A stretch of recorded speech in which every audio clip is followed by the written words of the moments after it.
Dalam nama Bapa dan Putra dan Roh Kudus. Amin.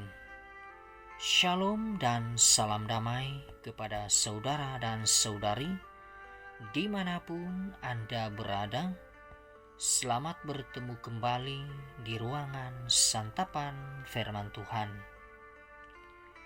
Injil renungan kita pada hari ini diambil dari Injil Matius bab 11 ayat 16 hingga 19. Saudara dan saudari, bersama kita mendengar dan merenungkan Injil Tuhan. Dengan apakah akan kuumpamakan angkatan ini?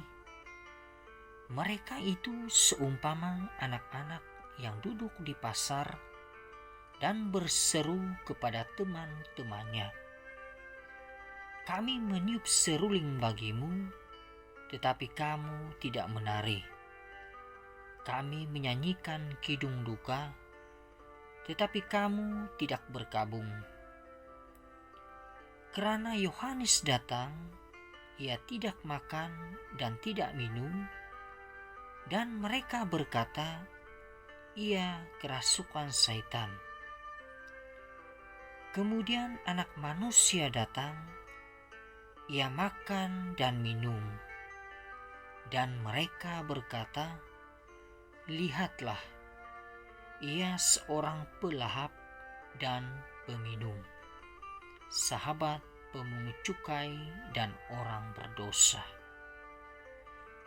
Tetapi hikmat Allah dibenarkan oleh perbuatannya. Demikianlah Injil Tuhan. Terpujilah Kristus. Saudara dan saudari, Injil hari ini mengisahkan Yesus membuat perumpamaan tentang orang Israel seumpama anak-anak. Di sini Yesus menegur orang-orang Israel seumpama anak-anak yang duduk di pasar dan berseru-seru kepada teman-temannya.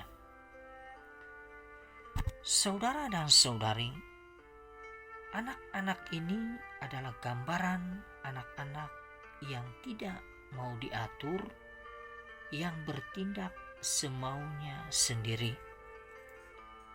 Mereka adalah gambaran orang-orang Israel yang menutup mata, telinga, dan hati akan kebenaran yang datang melalui firman Allah yang telah disampaikan sebelumnya melalui para nabi sebelum kedatangan Yesus ke dunia ini. Kedatangan Yohanes Pembaptis yang mengajak berpuasa bahkan dianggap sebagai orang yang kerasukan Saitan. Yesus yang makan dan minum bersama pemungut cukai dan orang berdosa pun dianggap sebagai seorang pelahap dan peminum.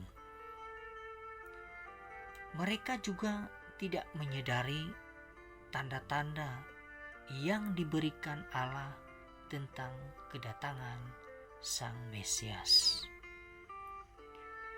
Saudara dan saudari, melalui perumpamaan dalam bacaan Injil hari ini, kita sungguh-sungguh diingatkan untuk bertindak dewasa dalam hidup kita.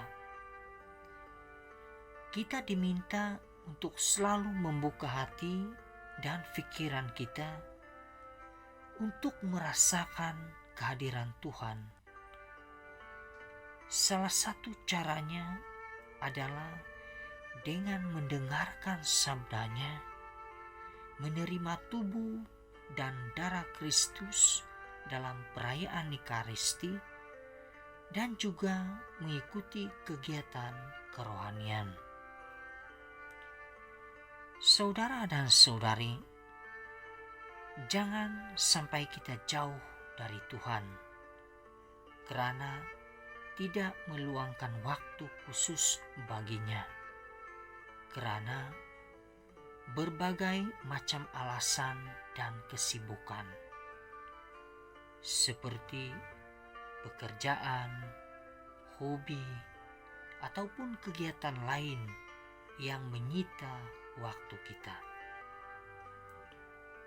Saudara dan saudari, dalam masa Advent yang membahagiakan ini, sudah sepantasnya kita menyegarkan kembali iman kita seperti yang telah diajarkan oleh Tuhan Yesus, Sang Penebus, yaitu dengan selalu hidup di jalan Tuhan, memperhatikan perintah-perintah Tuhan dan melaksanakannya dalam hidup kita, sehingga kita dapat hidup dalam damai sejahtera. Tuhan memberkati. Dalam nama Bapa dan Putra dan Roh Kudus. Amin.